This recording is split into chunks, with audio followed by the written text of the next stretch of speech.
Hello students, आज हम बात करेंगे इलेक्ट्रोकेमिस्ट्री के 14th पार्ट की। और आज का हमारा टॉपिक है सेकेंडरी सेल। इससे पहले वाली वीडियो में मैंने बताया था आपको सेल क्या होते हैं, सेल से बैटरी कैसे बनती है और किसी सेल को कमर्शियल सेल के लिए कौन कौन सी कंडीशन होती है। और सेल में मैंने बताया था कि सेल अभी जो हमने +2 केमिस्ट्री में पढ़ने हैं डेट इज़ 3 टाइप के सेल है: primary cell, secondary cell and fuel cell. Primary cell जो रिचार्जेबल नहीं होते, जिनमें से इलेक्ट्रिक करंट पास करके हम उनको रिचार्ज नहीं कर सकते। सेकेंडरी सेल जिनमें से इलेक्ट्रिक करंट को पास करके रिएक्शन उल्टी डायरेक्शन में कर सकते हैं, यानी कि उनको रिचार्ज कर सकते हैं।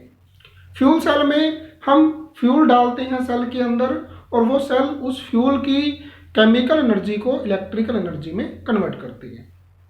तो इससे पहले वाली वीडियो में हमने प्राइमरी सेल के बारे में पढ़ लिया था। तो आज का हमारा टॉपिक है that is secondary cells which can be recharged on passing electric current. उन सेल को हम सेकेंडरी सेल बोलते हैं। ये बेटर होते हैं प्राइमरी सेल से, क्योंकि ये उनसे ज़्यादा टाइम के लिए चलते हैं, क्योंकि इनको हम रिचार्ज कर सकते हैं। उल्टे डायरेक्शन में करंट पास करते हैं तो इसके अंदर जो केमिकल डिपॉजिट हुए हैं वो केमिकल दोबारा बन जाते हैं और वो केमिकल्स के बीच में केमिकल रिएक्शन होती है और वो केमिकल रिएक्शन से इलेक्ट्रिसिटी जनरेट होती है। इन सेल को हम स्टोरेज सेल भी कहते हैं, क्योंकि ये अपने अंदर इलेक्ट्रिसिटी को स्टोर करके रखते हैं। एक्यूमुलेटर भी बोलते हैं। एक्यूमुलेटर मतलब जो इलेक्ट्रिसिटी को एक्यूमुलेट करके रखे, अपने अंदर स्टोर करके रखे। तो हमारे पास दो एग्जाम्पल हैं सेकेंडरी सेल के। फर्स्ट है lead acid storage cell and second है निकल कैडमियम स्टोरेज सेल। इन दोनों में से lead acid storage cell +2 chemistry के लिए मोस्ट इंपॉर्टेंट टॉपिक है। देखो ये सेल है क्या, ये सेल हम यूज करते हैं ऑटोमोबाइल्स में। ऑटोमोबाइल्स में यूज करते हैं सेल को। और इस बैटरी के अंदर, इस सेल के अंदर 3 या 6 सेल जुड़े होते हैं सीरीज में। हर सेल की वोल्टेज होती है 2 वोल्ट। तो अगर 3 सेल जुड़े होंगे तो ये हमें कितनी वोल्टेज देगा? 6 वोल्ट वोल्टेज का करंट हमें देगा ये। अगर इसके अंदर 6 सेल जुड़े होंगे सीरीज में तो ये हमें 12 वोल्टेज का करंट देगा। तो देखो ये बनता कैसे है, कंस्ट्रक्शन, वर्किंग, ये रिचार्ज क्यों होता है, ये सब कुछ करना हमने इसके अंदर। इसके अंदर बहुत सारी एनोड की प्लेट होती हैं, बहुत सारी कैथोड की प्लेट होती हैं। प्लेट मतलब ग्रिड होते हैं, खाली बॉक्स होते हैं। जैसे पेन का सेल होता है, पेन का सेल अंदर से होल होता है, खाली होता है। तो ये ग्रिड हो गया एक तरीके का। तो यहाँ पे जो ये कैथोड और एनोड है, ये बहुत सारी ग्रिड है। जितने एनोड होते हैं उतने ही कैथोड होते हैं। और इन सभी एनोड और कैथोड को अल्टरनेटली रखते हैं। जैसे पहले एनोड रखा, फिर कैथोड, फिर एनोड, फिर कैथोड। तो यहाँ पे इस डायग्राम में मैंने जो ब्लैक कलर है ये एनोड है। एनोड क्या है, इसके अंदर लेड ग्रिड है।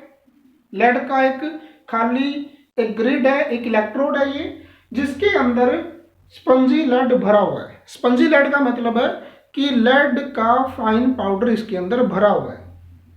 तो फाइनली डिवाइडेड फॉर्म में कोई भी चीज है वो ज्यादा रिएक्टिव होती है। और जो कैथोड है वो भी लेड का ही हमारे पास ग्रिड है, लेकिन उसके अंदर लेड डाइऑक्साइड का पेस्ट भरा हुआ है। तो यानी कि एनोड क्या हुआ, लेड, जिसके अंदर स्पंजी लेड भरा हुआ है। कैथोड क्या हुआ इसमें, लेड, जिसके अंदर लेड डाइऑक्साइड का साल्ट भरा हुआ है। ये 3 प्लेट इसके अंदर मैंने एनोड की ले रखी है, 3 प्लेट कैथोड की ले रखी है। और इन प्लेट्स को जैसे ये डायग्राम में शो हो रहा है अल्टरनेट पोजीशन पे रख रखी है। पहले एनोड, फिर कैथोड, फिर एनोड, फिर कैथोड, फिर एनोड, फिर कैथोड। इन सभी प्लेट को, इन सभी ग्रिड को सल्फ्यूरिक एसिड के डाइल्यूट सॉल्यूशन में डिप करके रखते हैं। सल्फ्यूरिक एसिड जिसकी कंसंट्रेशन होती है 38% बाय मास, और साथ में डेंसिटी क्या होती है सल्फ्यूरिक एसिड की इसके अंदर 1.31 ग्राम पर सेंटीमीटर क्यूब, यानी कि 1 सेंटीमीटर क्यूब में 1.31 ग्राम सल्फ्यूरिक एसिड के पार्टिकल्स हैं। और जो कैथोड एनोड है इनको एक दूसरे से सेपरेट करने के लिए बीच में परफोरेटेड प्लेट लगा रखी है। परफोरेटेड प्लेट का मतलब है जालीदार प्लेट। तो देखो ये थी इसकी कंस्ट्रक्शन। कंस्ट्रक्शन के बाद ये वर्किंग कैसे करता है, जब ये डिस्चार्ज होता है इसके अंदर कौन सी रिएक्शन होती है, और जब ये डिस्चार्ज होता है तो इसके अंदर कौन सी रिएक्शन होती है। देखो सबसे पहले रिएक्शन ड्यूरिंग डिस्चार्जिंग। डिस्चार्जिंग में क्या होगा, सबसे पहले एनोड की बात करते हैं। एनोड पे क्या होती है ऑक्सीडेशन। तो हमारे पास एनोड है लेड जो कि सॉलिड है, उसको डिप कर रखा है सल्फ्यूरिक एसिड के इलेक्ट्रोलाइट में। सल्फ्यूरिक एसिड यानी कि H2SO4 का सल्फेट वाला पार्ट ले लिया, SO4 2 नेगेटिव। लेड ने क्या किया, 2 इलेक्ट्रॉन का लॉस किया, लेड कन्वर्ट हो गया Pb2 पॉजिटिव में, और वो Pb2 पॉजिटिव सल्फेट 2 नेगेटिव के साथ मिलकर क्या बना लेता है PbSO4 जो कि सॉलिड है। ये जाके इलेक्ट्रोड के ऊपर डिपॉजिट हो जाता है लेड के ऊपर। सेकंड, कैथोड के ऊपर रिडक्शन होगी, और रिडक्शन में क्या होगा, देखो लेड डाइऑक्साइड है, उसको भी हमने किसके अंदर डिप कर रखा है सल्फ्यूरिक एसिड के इलेक्ट्रोलाइट में। तो सल्फ्यूरिक एसिड का सल्फेट वाला पार्ट ले लिया, 2 H पॉजिटिव इसके और 2 H पॉजिटिव इसके, टोटल हो गए 4 H पॉजिटिव जो रिडक्शन रिएक्शन में पार्टिसिपेट करते हैं। और जो 2 इलेक्ट्रॉन लेड ने रिलीज किए हैं वो 2 इलेक्ट्रॉन रिडक्शन के अंदर यूज होंगे, और यहां से बनेगा क्या, देखो लेड डाइऑक्साइड है, इसको ब्रेक करो Pb2 प्लस और 2O2 नेगेटिव में, Pb2 प्लस और सल्फेट मिलके बना लेते हैं PbSO4। यहां से 4 H पॉजिटिव इलेक्ट्रॉन को गेन करेंगे, ऑक्सीजन इलेक्ट्रॉन का लॉस करेंगे, जिससे ये हाइड्रोजन और ऑक्सीजन आपस में मिलके क्या बना लेंगे, वाटर बनाएंगे। यानी कि ये डिस्चार्जिंग के दौरान रिएक्शन है। तो डिस्चार्जिंग में कैथोड पे और एनोड पे दोनों पे PbSO4 बना जो कि सॉलिड स्टेट में था, और साथ में वाटर भी बना। जब ये सेल वर्किंग करता है, वर्किंग करने से देखो सल्फ्यूरिक एसिड जो इस बैटरी के अंदर है ये कंज्यूम हो रहा है कैथोड पे भी और एनोड पे भी, जिससे कि सल्फ्यूरिक एसिड की कंसंट्रेशन यहाँ डिक्रीज करेगी। और जब सल्फ्यूरिक एसिड की कंसंट्रेशन यानी कि जो डेंसिटी है वो 1.20 ग्राम पर सेंटीमीटर क्यूब से कम हो जाएगी, तब ये सेल इलेक्ट्रिसिटी को जनरेट करना बंद कर देगा। तब इसमें से कोई किसी तरीके की इलेक्ट्रिसिटी जनरेट नहीं होगी। तो फिर हमें जरूरत पड़ेगी इसको रिचार्ज करने की। रिचार्ज करने के लिए हम इसको क्या करेंगे, इलेक्ट्रिक सर्किट से जोड़ देंगे। तो जितनी भी इसके अंदर रिएक्शन हुई है डिस्चार्जिंग के दौरान वो सारी रिएक्शन उल्टे डायरेक्शन में होने लग जाती है। यानी कि फिर क्या होगा, रिएक्शन ड्यूरिंग रिचार्जिंग में ये बन जाएंगे रिएक्टेंट और वो बन जाएंगे प्रोडक्ट। इन्हीं रिएक्शन को आप रिवर्स में लिख देना, ऑक्सीडेशन वाले पे रिडक्शन होने लग जाएगी और रिडक्शन वाले पे ऑक्सीडेशन। तो इसलिए इस ऊपर वाली रिएक्शन में इन दोनों को आप रिएक्टेंट बनाओगे और इन दोनों को प्रोडक्ट बनाओगे, और यहां लिखोगे रिडक्शन, क्योंकि इलेक्ट्रॉन गेन हो रहे हैं। अब इलेक्ट्रॉन गेनिंग यानी कि रिडक्शन होगा, और दूसरे में ऑक्सीडेशन होगी, इनको बनाओगे रिएक्टेंट और इनको बनाओगे प्रोडक्ट। तो इस तरीके से देखो हमने यहाँ पे देखा कि जब डिस्चार्ज होता है सेल तो वाटर बनता है, जब रिचार्ज होता है तो वाटर कंज्यूम होता है। तो जो बैटरी के अंदर वाटर होता है उसका किसी भी तरीके का कोई लॉस नहीं होता, इसलिए हमें जल्दी से जल्दी उसके अंदर पानी डालने की जरूरत नहीं पड़ती बैटरी के अंदर।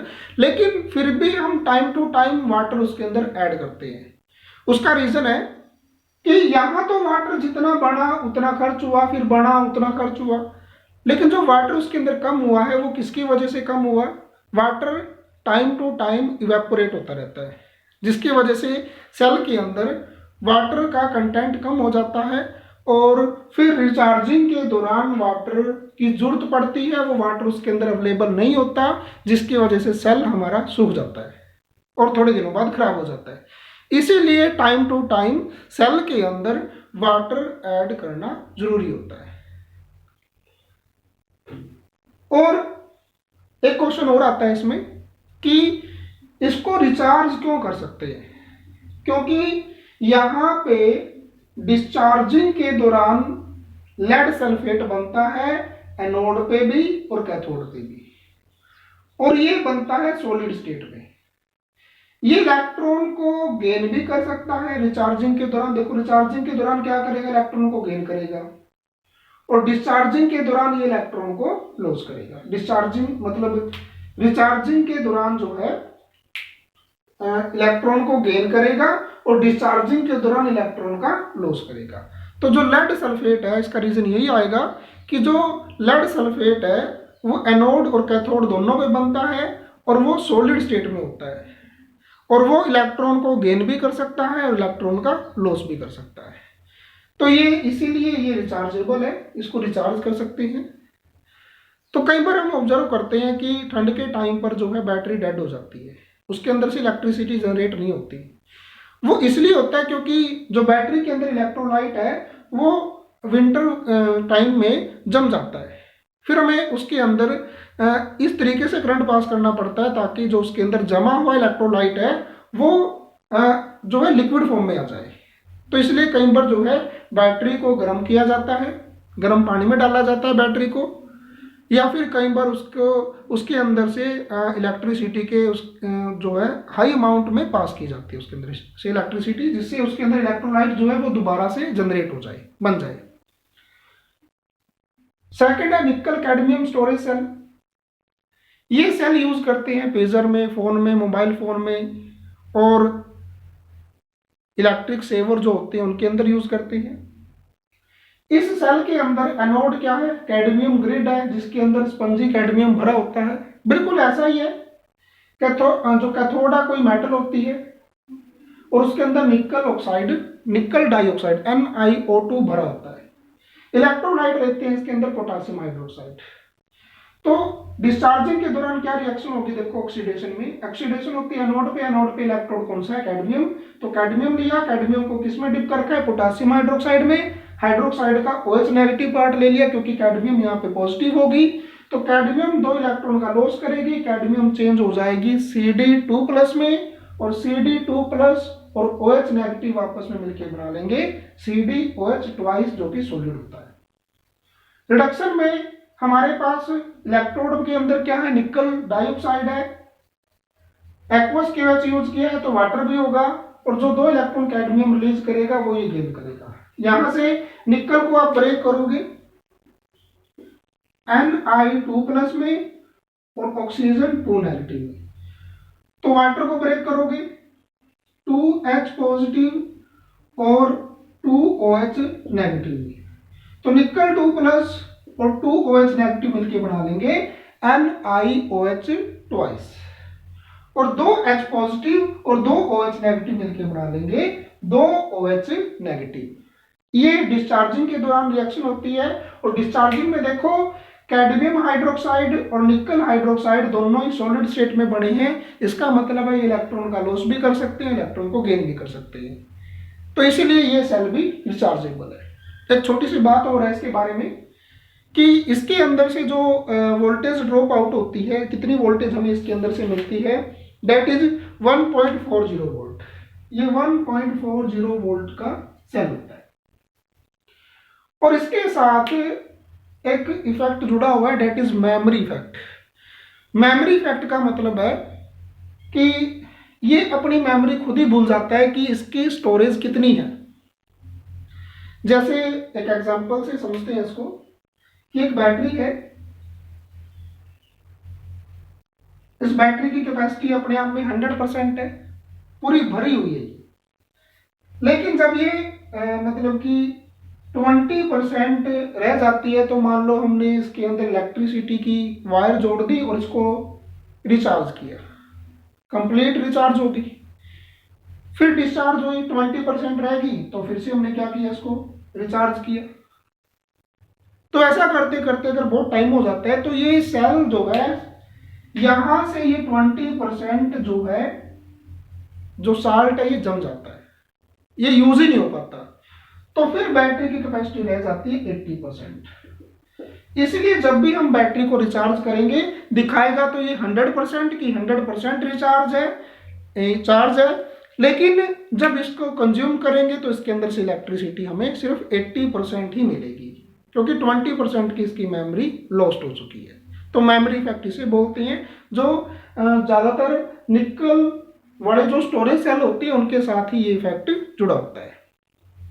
इसके बाद हम पढ़ेंगे फ्यूल सेल के बारे में और कोरोजन के बारे में, जो इस यूनिट का लास्ट टॉपिक है।